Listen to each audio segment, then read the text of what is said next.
But let's do this channel setup exercise. It only takes a couple of minutes, and then hopefully you'll remember it, and if you want to, it's in You Are Clairvoyant, it's in the Clairvoyant Oracle cards.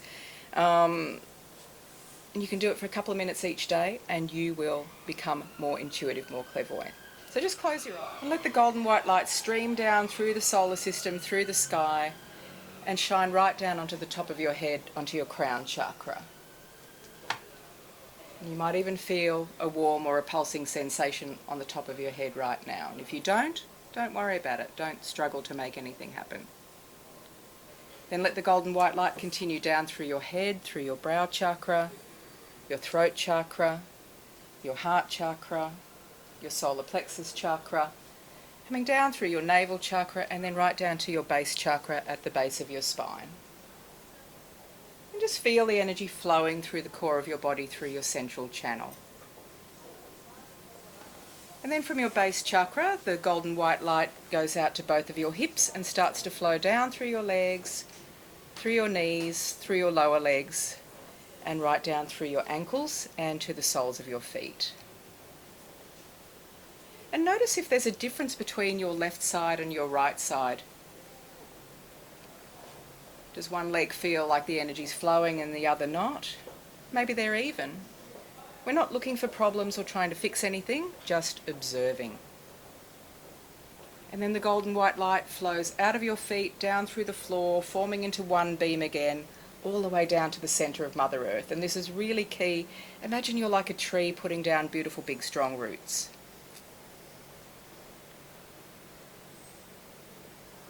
Feel that anchoring into Mother Earth. And now from the core of Mother Earth comes a rich red energy and light, flowing up through all those layers of rock and soil, up through the floor to the soles of your feet. And then it continues up through your legs and eventually into your hips and merging again at your base chakra. And from your base chakra, of course, the red energy and light continues up through the central channel now, up through the 7 main chakras, coming up through the core of your body, your throat, your head, and to the top of your head to your crown chakra. And then let this red energy and light continue up out through the top of your head, all the way to the centre of the cosmos.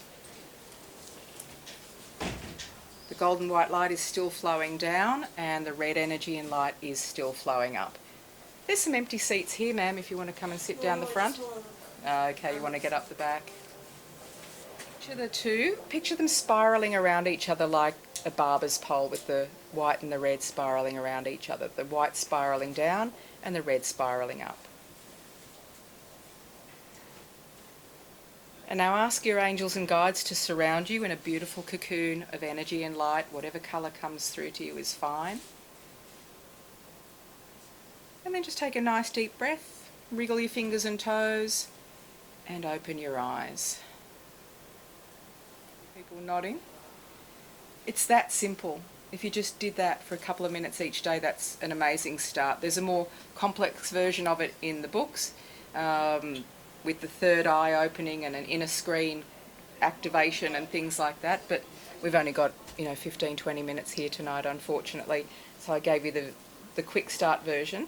But that simple connection to the cosmos and to Mother Earth will strengthen your channel and your chakras. About numbers and how I see those in relation to angels and guides communicating with us, or the universe communicating with us through numbers. Is that what you meant?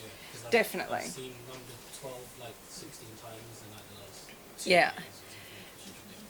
Every number has a vibration, so you can think of them as kind of like a code or a signal or a semaphore, and your angels and guides will use certain numbers to say, hi, we're thinking of you, yes, we've heard you, yes, we're responding, or whatever. And I'll often find that if I've got an issue or a problem or a question and I'm wondering whether I'm going to get a response or an answer, and then I'll see 22 or 1111 or 2211, or the kind of numbers they use to communicate with me are often those double ones. So yeah, they use them as a way of saying, yep, we've heard you, we're reaching out to you. Yeah. As to what each actual number means, there's debate about that, because different authors will say different things, but you just listen to what it means to you. That's the key thing. Yeah, good question. Very nice. Anyone else got a question? Yes, Christina. How do you differentiate between your own thoughts and what you're getting from the angels? That takes quite a bit of practice. And the question was, how do you differentiate between your own thoughts and the messages or the guidance coming through from the angels and guides? For me, it's kind of like I feel very relaxed when the information is coming through from the angels and guides. There's not this feeling of having that effort of thinking. And I just kind of step out of the way. But that took a bit of practice at first because, as I said, I kind of thought, where's this information coming from? Who is this thinking this? Who is this saying it to me? So I was having this thing about identity, who, what.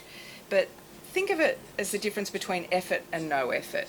Like if you had to write a resume for a new job, you'd be thinking, well, yes, for the last 3 years I worked here, and before that I worked there, and yes, and you'd be, there's like an effort involved where you're having to think from your conscious mind. When you're getting information from the universe, it just kind of flows through and there's not that same feeling of effort. But the bottom line is you have to be honest with yourself. And that's why, for example, I created sets of oracle cards, because it helps to have that physical interface where you can ask a question or think of a problem and then you pull a card and that's the message from the universe. And so that gives you that physical interface, that tool to work with, rather than relying on, oh, did I really just think that, or is that wishful thinking, or is that really a message? But it takes practice.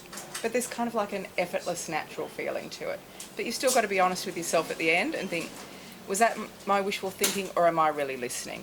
And after a while, you learn to differentiate. But yeah, very good question.